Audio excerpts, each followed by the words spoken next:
Hi, my dear friends. Punarvas Jayakumar here. So, guys, I've been traveling, but then I saw there's this CA final RTP and other RTPs they've released. So, I thought I'll just quickly make a video discussing the RTP for May 2024 CA final paper 4.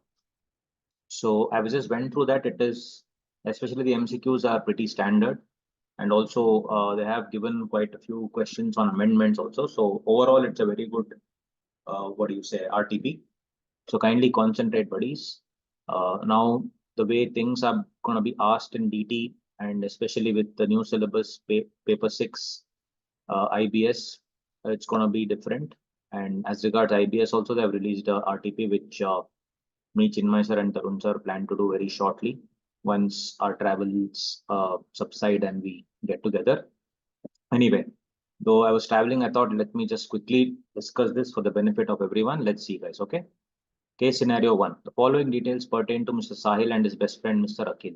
So always when any case scenario question comes, please go through the questions, what they're asking to get a fair idea of what they are in fact asking. So this is a question on TCS, as we can see. Axis Bank, this bank, TCS, they're asking basically a TCS question. And a total income question is also there. Tax, refundable, payable, everything is there. Let me quickly take you through this. The following details pertain to Mr. Sahil and his best friend, Mr. Akhil. Amount remitted to his elder son, Arav, who is pursuing 2-year MBA program from Columbia University, USA, out of his savings through HDFC Bank, an authorized dealer under Liberalized Remittance Scheme, LRS. So since I am also a law faculty, this actually makes me easier for me to explain also. So guys, under FEMA, there is something called as the Liberalized Remittance Scheme, right? Sometime in the year 2000, this came into force, whereby earlier it was called, if you see, FEMA came in 99, and earlier it was called Foreign Exchange Regulation Act. Then they made it management, where they wanted more and more people, and especially after 2010, it got relaxed further. So rather than in FERA, everything was prohibited unless allowed. Whereas in FEMA, everything is allowed unless prohibited. That's the concept. So this liberalized remittance scheme, you can do both capital account transactions, that is buying property, etc., or a current account transactions, like for example, paying tuition fee, etc., to the tune of $250,000 without any permission of the RBI.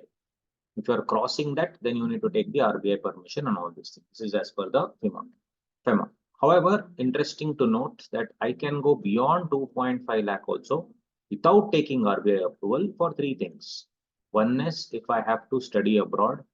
One more, if there is any medical treatment, imminent medical treatment. Third one is immigration. Immigration means what? Where I will leave my country and go and settle somewhere else. So when I'm going there, I need expenses, right? So for those expenses, etc., this concept is there. More than 2.5 lakh. So this is how it is. Generally, LRS is given to resident individuals. That is a very important point. As per FEMA, LRS is given only to resident individuals. In this question, whatever I saw, they've merged income tax and FEMA. If you don't have FEMA knowledge, this will be little difficult to answer, especially one question in this particular area. Okay. Anyway, so now how is this linked to our income tax? So there is a section 206C1G. Let's write down here, guys. 206C1G, TCS provisions.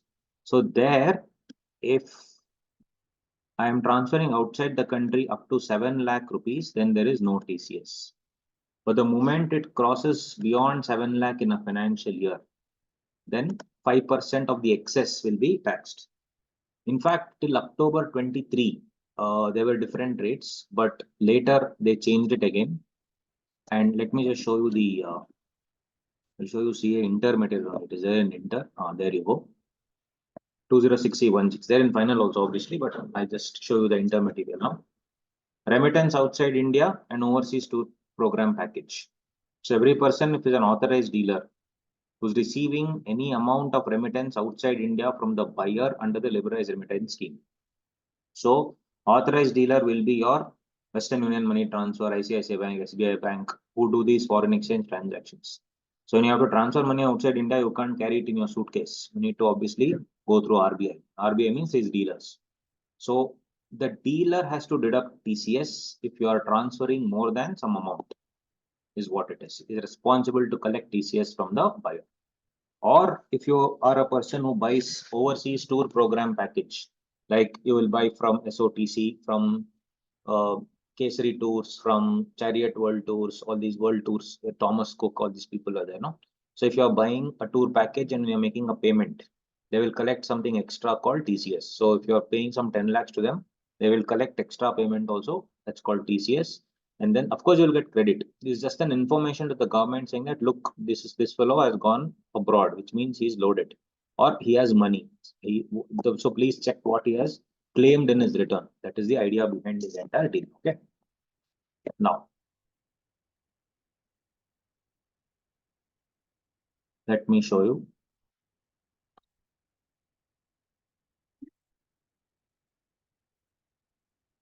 I have written it down, right? Here.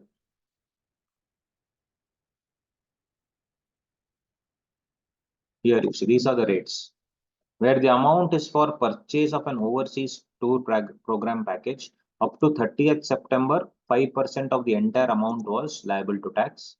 After 1st October also 5% till 7 lakhs, but 20% thereafter. So in excess of 7 lakh guys, it is 20%. So very important for from the amendment point of view for May 24, November 24, because the date I have to look at is 1st October. So till 30th September, different rate. From 1st October, different rate. Okay.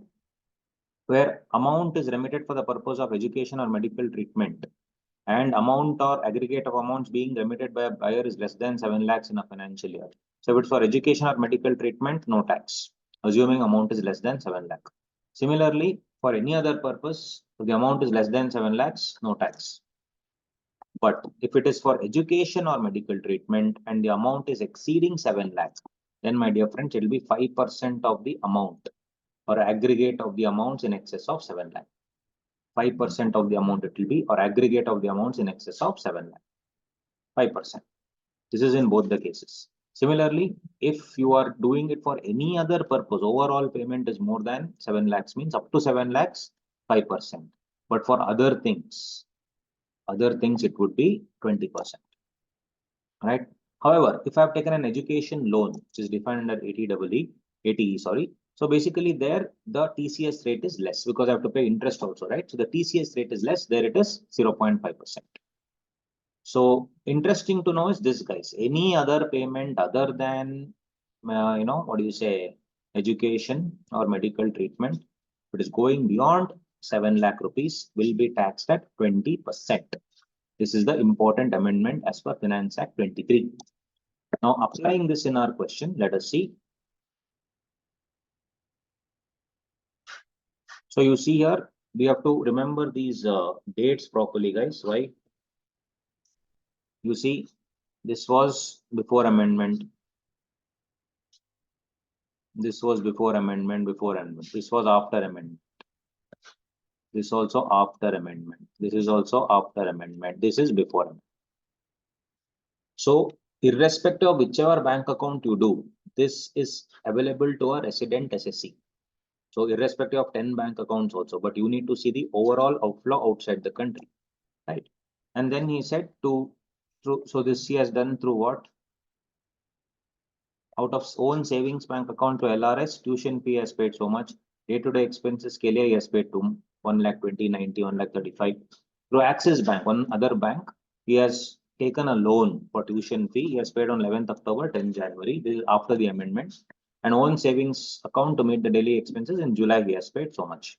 Apart from that, to complete the formalities of admission, Mr. Sahil visited the USA from 10/4/23 to 13/4/23, for which he purchased a tour package from Messrs Gate to Travel, foreign tour operator, and remits money under the LRS on 5/4/23. International travel tickets and hotel accommodation are all covered under 5,20,000 rupees. So this also happened when on 5/4/23 after that date. After that date. So They have not given, they've just asked what is the TCS to be deducted in the question. He has furnished the undertakings containing the details of earlier remittances to HDFC and Axis Bank. He has also furnished his PAN to the authorized dealers and to the seller of overseas tour program package. So he has taken everything into consideration, nothing to worry. So now you see, is HDFC Bank required to collect tax at source on the amount remitted by Mr. Sahil? If so, what is the amount? So we have to add everything that has gone when? Before 29 September. Before 29 September, the amount was the same, guys. If it is exceeding 7 lakh, 5%. Otherwise, nothing. And if it is less than 7 lakh, absolutely nothing. Only from October onwards for other payments, the 20% came. That's why we need to do that separately. Now you see, first one I have to add this 3,50,000, right? Then overall payment from the SSE point of view, not the bank point of view, mind you. So 5th July, 3,50,000 I will write here. This is pre-amendment era plus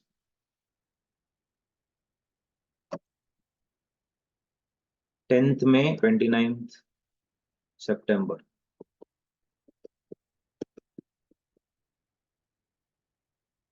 Plus, see this also. 1,50,000 all outflow. If this is exceeding 7 lakh rupees, on the excess, I have to pay how much? 5%.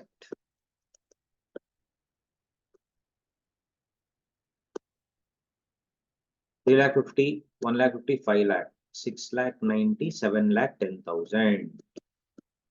So my dear friends, on 10,000, I have to pay 5%. 500 rupees. TCS, he has to collect. Which bank has to collect?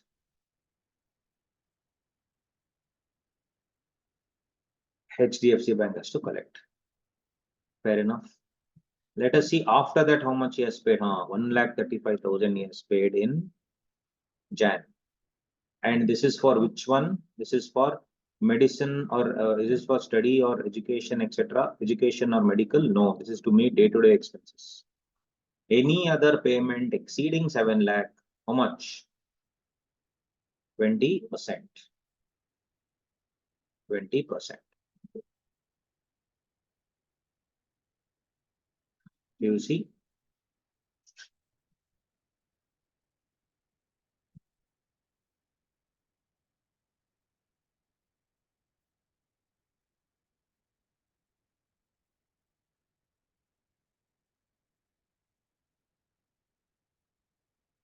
On 5/4/23 also they have made the payment already 5,20,000. It has outflow, no money on outflow. Then 10/1/24 also it already crossed 7 lakh. So on this payment on 1/1/24, you will have to pay 20%.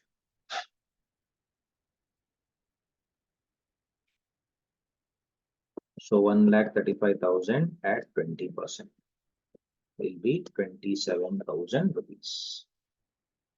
27,000 rupees.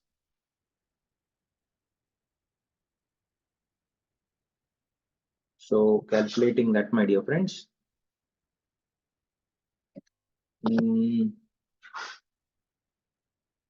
Yeah, see this one.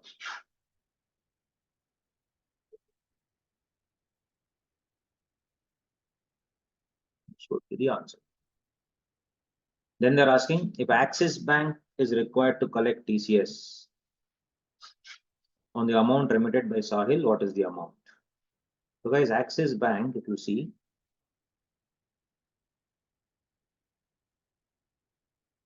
as far as loan is concerned, if you have taken a loan, whatever you do, in the year 23-24, already it has crossed 7 lakh, no? You add this only, it will come 7 lakh, 3.5 lakh, 120, 90, 1 lakh 35, there only over. This you leave. Plus here, 1,50,000. So then again, if I'm paying 3,50,000 here, it has crossed 7 lakh.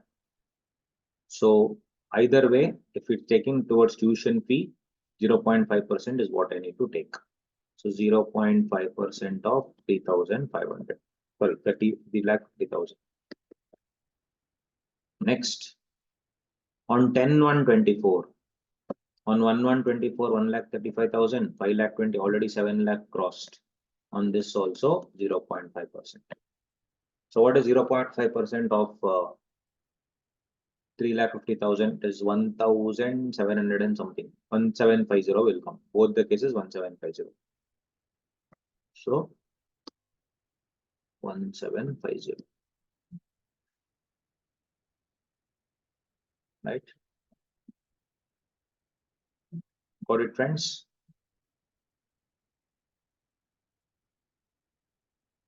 %0.5.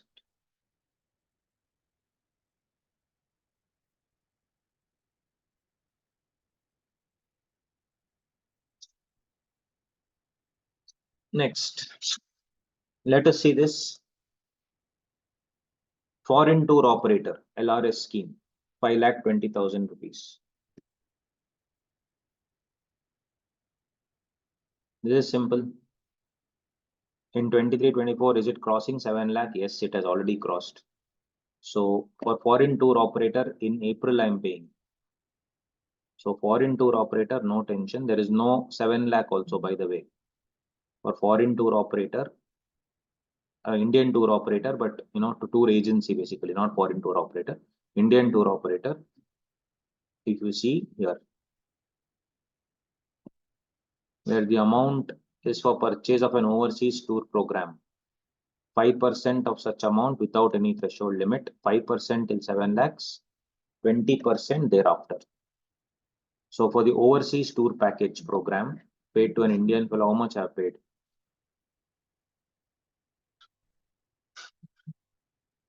5,20,000 rupees. Has it crossed only the overseas tour program package? Has it crossed 7 lakh? No. So, and it is happening in April. So both it's the same only. You see this? 5% of such amount without threshold, 5% till 7 lakhs. So till 7 lakhs, it's 5% only, nothing has changed. So here on this, I will have to pay 5%. So as you can see, it's not so easy, the MCQs, it's kind of tricky only. So I was also very interested in this question, very nice. So 5,20,000 into 5% will be how much? 2,000 by 2, 26,000 it will be. So let's see the third question. There. Is tax required to be collected at source on the amount remitted for tour package? 26,000. Does Make Your Trip require to collect tax at source on the amount received for tour package to Bali from Mr. Akhil? So then what is the amount to be collected? Let's see Akhil question. Akhil is an Indian citizen. Got a job from Mrs. Wellbeing Incorporated in Dubai based company of AED 10,500 per month.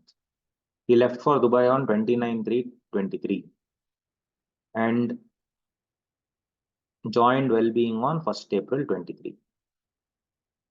He returned to India on 15/12/23, guys.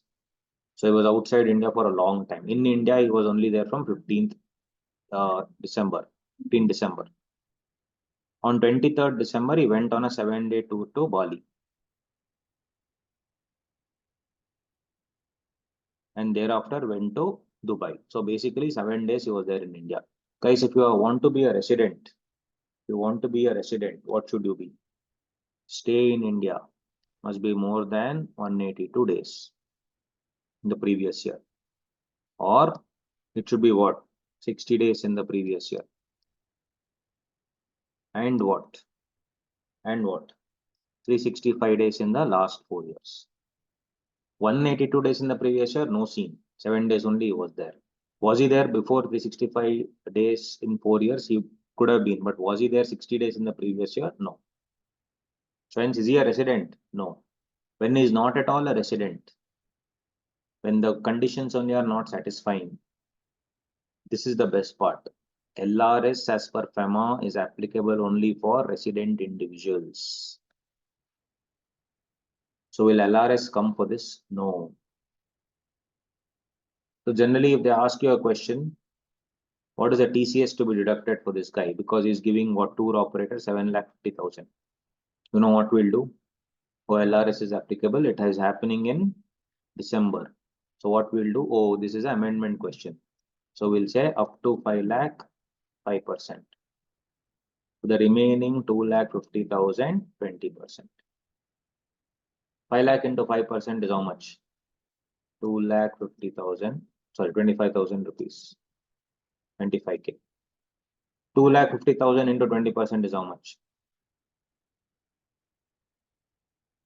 50K. We will write 75,000 and come in the exam. I'm sure there will be one option with that. Let's see.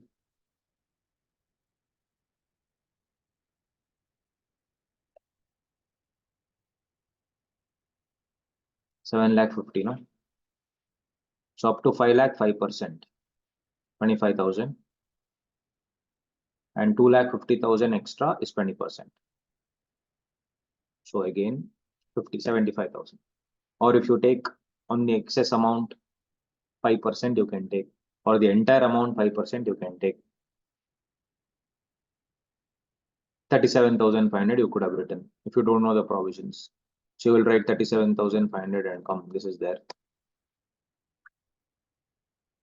But guys, it's a non-resident. Hence, no tax is required to be collected at source.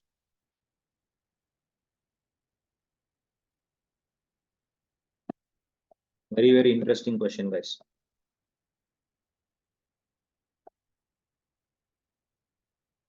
Next, let's see.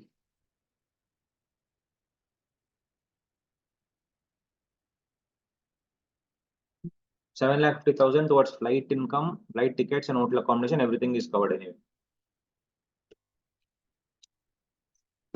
During financial year 23-24, has a business income of 4,20,000 from a retail shop in India, and interest on fixed deposits and savings account with Canara Bank of 1,20,000 and 80,000 respectively.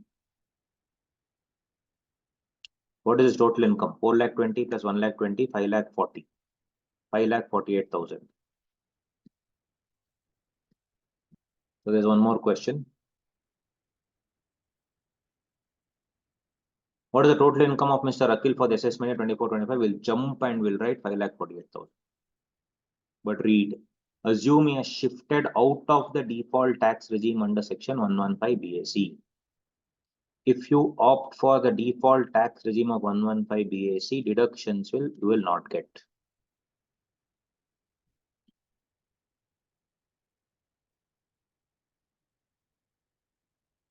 Right?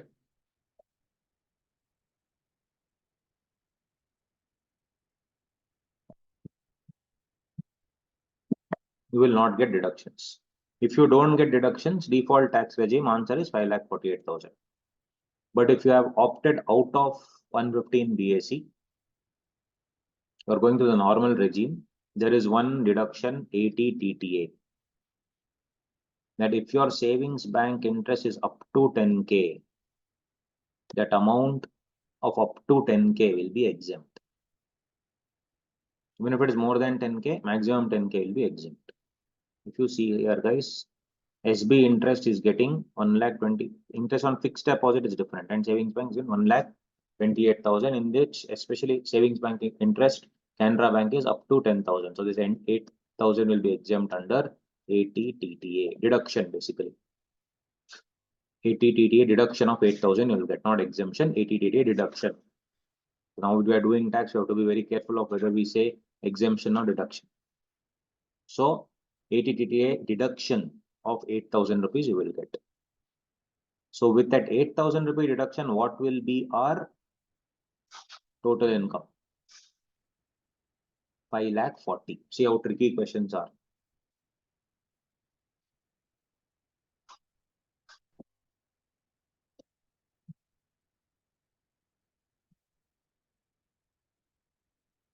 What would be the amount of tax payable or refundable computed in the most beneficial manner? for Akhil for the assessment year 24-25.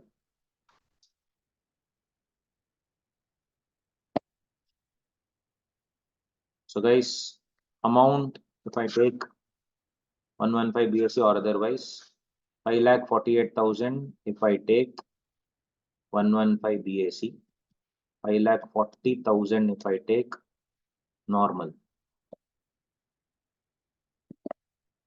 I will say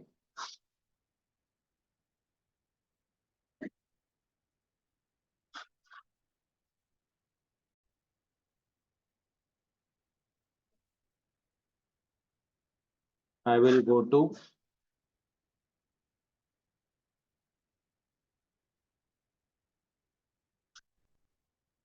87 capital A and say, especially for 115 BAC,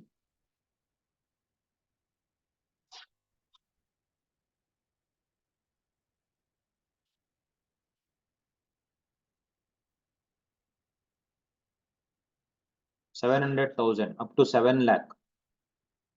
So I will tell rebate. What I'll do now in the exam. Here rebate for 115 BAC is 7 lakh. Here rebate is 5 lakh. So I will do calculation now. 40,000 into whatever percentage. Here up to 7 lakh means I will write this answer and come. But guys, rebate here is only for individual resident in India. This fellow is a non-resident. Rebate will not come. So 5,48,000 and 5,40,000. Obviously, we know for anything less than 7, 10, 10, 15 lakhs also, 115 BAC only is better.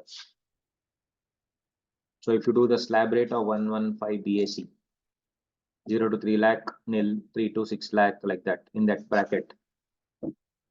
So the amount, including cess, etc., will come up to some 12,896, rounding off 12,000. See, very, very interesting, my dear friends.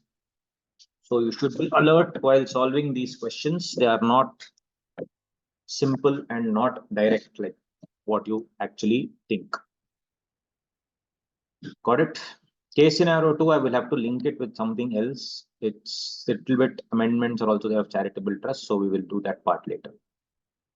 That's also interesting. Easy, but I'll have to link it with, so I'll release one more video later. That time I will be taking up this. I'm planning to do MTP also. That time I'll see. Next.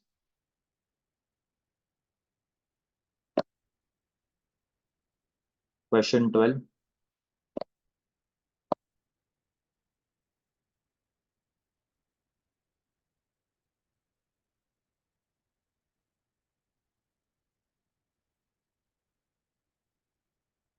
So basically I solved this. It was very interesting. And then marked all the answers, checked the answers, because that's how we also have to keep updated, right? One place I goofed up. Then I realized, oh, it's a mistake, right? So we also goof up, guys. It's okay, don't worry, right? ABC Bank provides the following information relating to cash withdrawals by its customers during previous year 23-24. So all these things they have given 20 lakh, 25 lakh, 35 lakh, 25 lakh, all these things.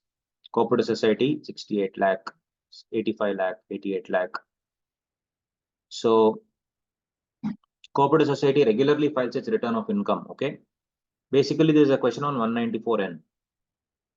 So up to 1 crore, there is no TDS. Uske baad TDS will come. So let's see. There. 2% of the sum exceeding 1 crore. 2% of the sum exceeding 1 crore. You will get TDS. I'll show you here.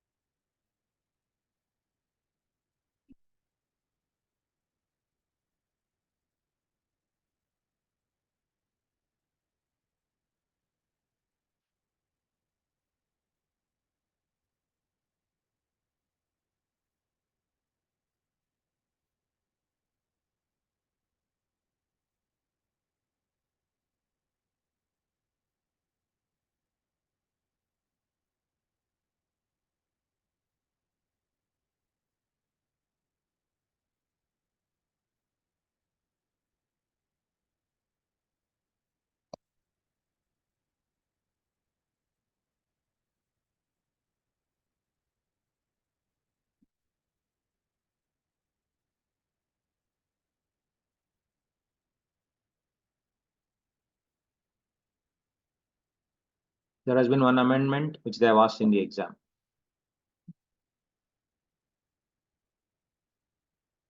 You see, how much am I exceeding here? 20, 25, 35, 25 lakh. Up to 1 crore.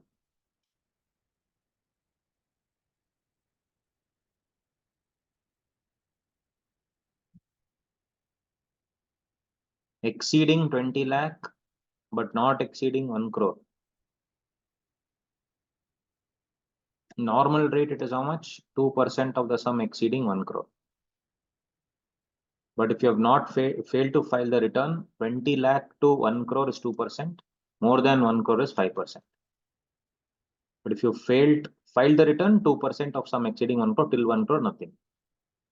So in this question, they have asked, Arjun has not filed his return of income.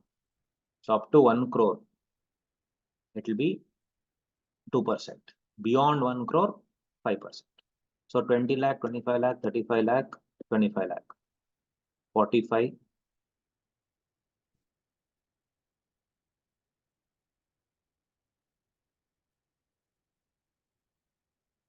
50, 80, 1.05 crore. First 80 lakh at 2%.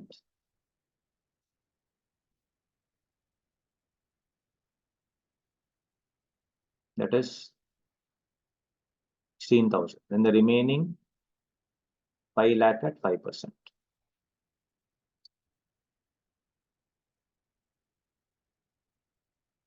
$80 lakh at 2%.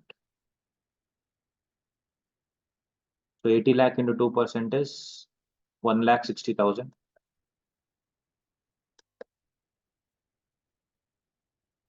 And 5 lakh into 5% is 15,000. 25,000. Overall, 1,85,000 for Arjun will be the TDS under 194M. This company, here you see 68 lakh, 85 lakh, 88 lakh. This will not come because it's next year. 2 crores it has exceeded already. Right?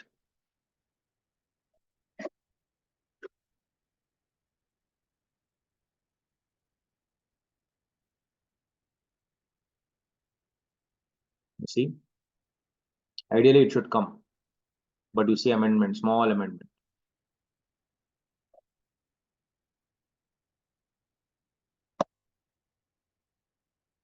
Where recipient is a cooperative society, provisions of the section shall have effect as if the words 1 crore rupee, the words 3 crore rupee has been substituted. Up to 3 crore, no TDS if you have filed the return. Up to 3 crore, no TDS if you have filed the return. Very important. So here this cooperative society has filed the return. So up to 3 crore, no TDS. So option number 4. Very deadly question.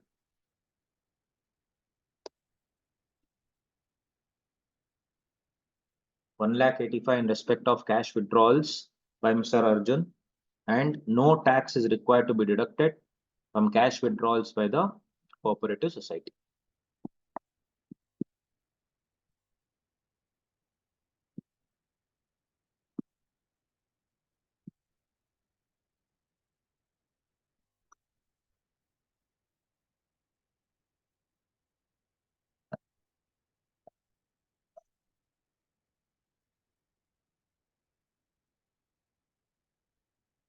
Got it?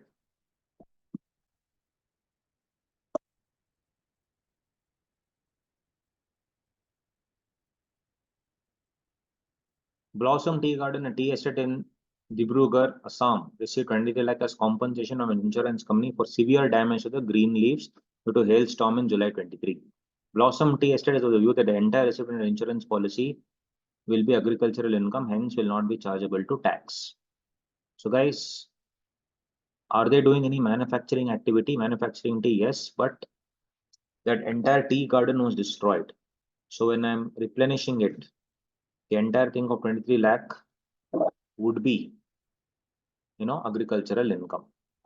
No part of the compensation consists of any manufacturing income as such, and it cannot be apportioned as Rule 8 between agriculture, non-agriculture.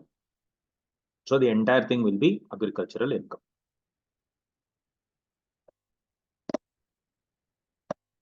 So I've solved this. I'll be telling you the logic now. Shub Fragrance Limited, established in 2015, is engaged in manufacturing and selling pharma products.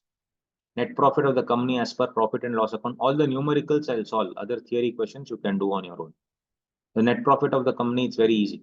Net profit of the company as per profit and loss account for the year 31st March 24 is 900 lakhs after debiting or crediting the following items. Payment of 50 lakhs in the month of 2023 to a foreign company for obtaining a know-how for a product launched in the month of December 23. So guys, for this depreciation separately will be given for know-how. It's not goodwill, it's know-how. So it should be added back. It is wrongly debited to P&L account, add back, because on that I have to give depreciation. So add back that. And again, automatically depreciation will come how much? It's in November 23. So we'll get at what rate? 50%. Immediately it should strike you. Electricity charge of 7 lakh for the month of March 24 are unpaid due to the due date. Guys, electricity charges is not a 43B item. So you should ignore this point. Whatever is debited is correct. So whether it is not on paid basis, even if it's payable, it's okay.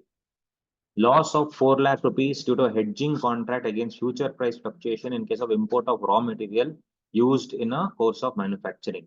So anything for hedging, etc., is not a speculative transaction. So definitely this also has to be ignored. Depreciation charge to statement of P&L account was 45 lakhs, add back. Loss of 2 lakh rupees from hedging contract entered into for mitigating the loss arising due to fluctuation in foreign currency payment. This in actual cost as per 43A, you need to add back to the asset. Towards an imported machinery, Japan 65 lakhs was installed in the month of December. So I had bought 65 lakhs, extra 2 lakhs I have lost because of foreign exchange fluctuation. It has increased my liability. Hence the asset value has increased. Hence 2 lakhs added. So it should be added to the asset and depreciation should be claimed. It is not added. Debiting to the P&L account is wrong. So add back.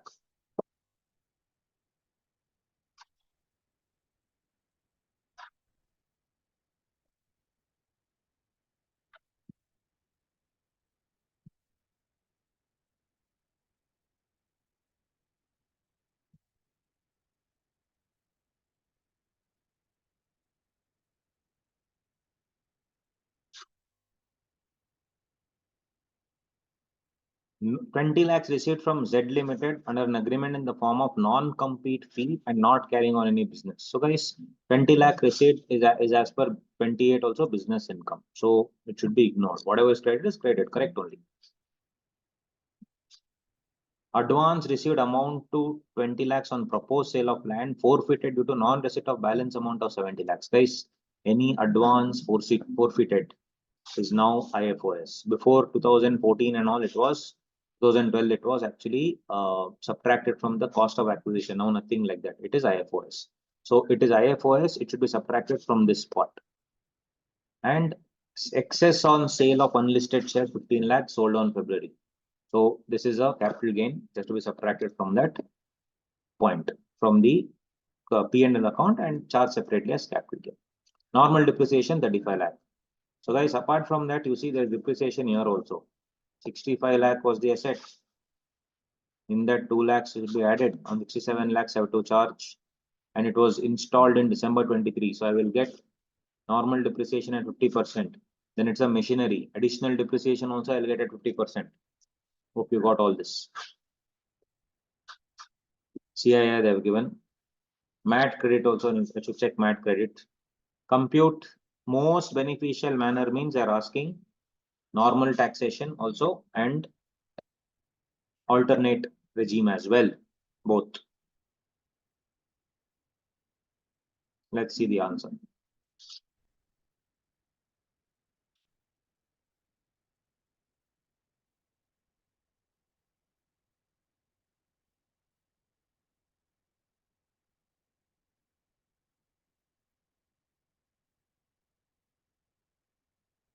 So, see 9, they've added 50.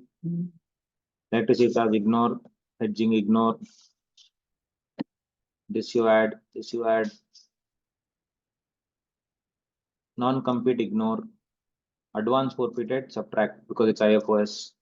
Unless it's a capital gain. Depreciation, you see 35 lakh will come. 65 to 6. In there 67, two parts. One is normal depreciation at 7.5%, additional depreciation at 10%. Know-how also I told you it was 25%, but I will take 50%. So overall, this much will come. Capital gain, long term, since the shares are held for 24 months, it's long term. Full value of consideration will be 15 plus 80, 95. Index cost of acquisition, indexation you have to take. And advance forfeited this much. Tax liability, if you take capital gain at 20%, 50,166. Others.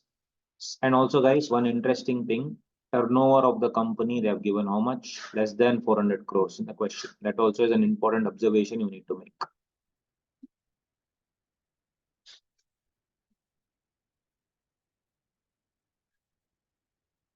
See, for the financial year 22-23, for 21-22, it was 282 crores. For my year, assessment year 24-25, I should see the turnover of 21-22. So this, if I see, different rate, normal rate will come. If this, I should see. So much depth they are asking. So I should see the previous year 21-22 turnover to figure out what is my tax rate. So a beneficial tax regime it is of 20%.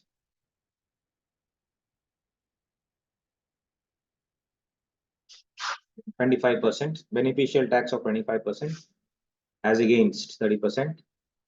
So tax on turnover at 25%, this much. Add surcharge. Why? Total income of the company is greater than 1 crore, less than 10 crore, surcharge of 7%. Health and education says so and so. Then I should compute the MAT. MAT, they have given the book profit of 15.2, 15% MAT will come, surcharge of 12%, because the book profit of the company is more than 10 crore. So this much will come. So what is higher? MAT only is higher, so you will get a credit of 6,56,140, which will be allowed to be carried forward. Right? On the other hand, I will get a concessional rate under 115 BA. 22% plus surcharge 10%, etc., subject to the tax rates mentioned. But I cannot claim additional depreciation. I have to add back additional depreciation, and I should see which is a better thing. So that also I need to choose. You can go through this, that also they have given. So I'll solve one more question, and maybe the other one I will release in another video because I need to head out now. Let's see which is the other one. Don't solve anything. There was one question on 50 AA new provision. This one, we'll solve this. Mr. Sanjay is a resident in India, age 55 years. He had an impressive investment portfolio in various mutual funds. He redeemed his entire mutual fund investment portfolio and bought a villa in Lonavala for 2 crore rupees to spend the rest of his life there. The details of the mutual funds are as under. BLR Growth Fund, almost 3 years, 120 lakhs, 140. ABC Strategic Fund, 46 lakhs, has become 50 now, though it is less than a year. Mid Cap Fund, SBI Growth Fund. The fund stated in 1 and 2 have invested 30% of their proceeds in equity shares of domestic companies. And 3 and 4 have invested 70% in equity shares. So these two are equity oriented funds. The other two are debt oriented funds.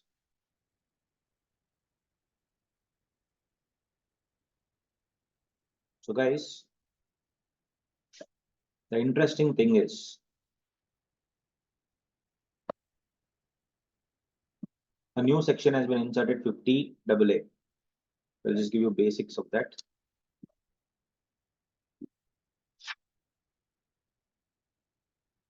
Under 50 AA, equity listed, no problem. More than 12 months, 1128, 10% in excess of 1 lakh, that's okay. Less than 12 months, you have 111A, 15%. Fixed deposit is always slab rate, savings bank is slab rate. But you see, mutual fund and other things, no? If it is an equity oriented unit, period of holding 1 year or more means it becomes long term. But debt and hybrid, These are generally marked to the market. We will include market linked debentures. So new section has come under 50AA, where they have told market linked debentures and specified mutual funds. What is specified mutual fund? Where investment in equity is less than or equal to 35%, which means greater than or equal to 65% should be in debt. So what they have done is earlier, for less than 36 months, short term, no problem. But for more than 36 months, no, these things used to go under 112 proviso, 10% without indexation. Now that benefit has been removed by Nirmala Madam, and 50AA has been inserted irrespective of the period of holding. Everything will now be charged at slab rates. Everything will be charged at slab rates. Very interesting amendment by Nirmala Madam. Taking that into consideration, this question, very important question, guys. Very important. Very good question. So we'll just solve this.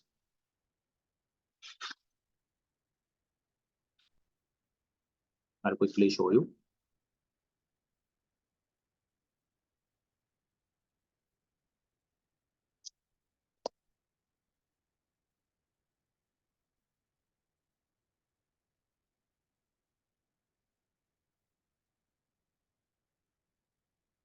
Yeah. Redemption of BLR growth fund. Full value of consideration is 1.4 crore that given.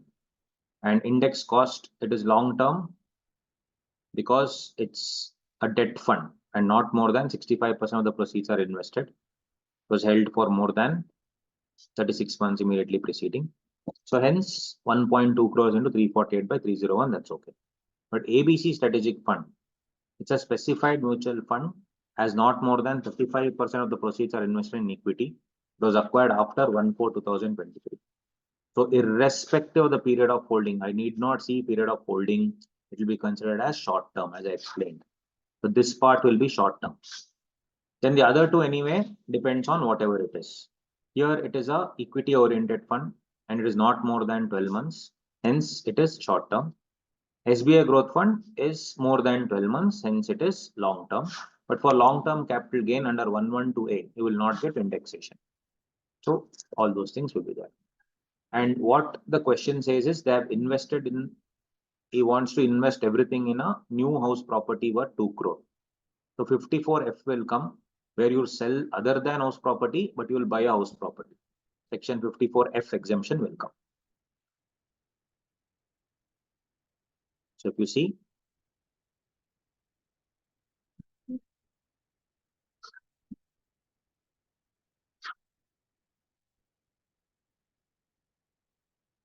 he's redeemed everything and bought a villa in Lonavala. So section 54F will come into the picture now. Selling everything and buying one house property. You will get exemption, obviously. How you will get exemption? Short term, long term, separately you will get.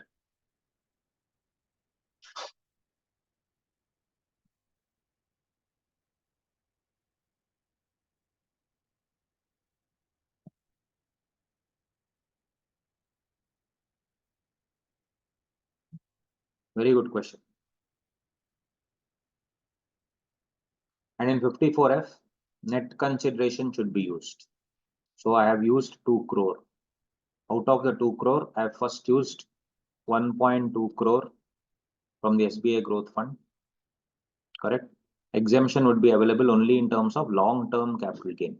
And long-term capital gain are there only in BLR growth fund and SBI growth fund. Because in 54F, long-term capital asset should be sold and the net consideration should be invested. Only then proportionate capital gain will be exempt under 54F. So 1.2 CR of the long term I've invested. So full 10 lakhs I will get. On the other hand, out of 1.4 crore of the BLR short term fund, I've invested only 80 lakhs because overall investment only is 2 crore. So 1.2 already invested here, 80 lakh I'm investing here. So 80 lakh by 1.4 crore into this short-term gain, I will get this exemption. So overall capital gain will be 7,54,105. Capital gain calculation is easy here, but what the real deal is 50AA. But 50AA is the real question in this thing. Okay, I need to head out, my dear friends, now. So other parts, maybe I will release one more video, because that second question is also I have to do, no? So I've solved the entire paper. It's kind of easy. I found the MCQ a little tricky. Barring that, other things are decent, manageable. Couple of questions on assessment procedure, very easy ones. 148, 132, 133. And there was one question on black money law.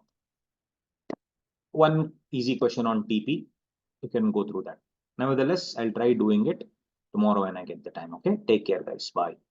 Watch this all the numericals I wanted to solve. Take care.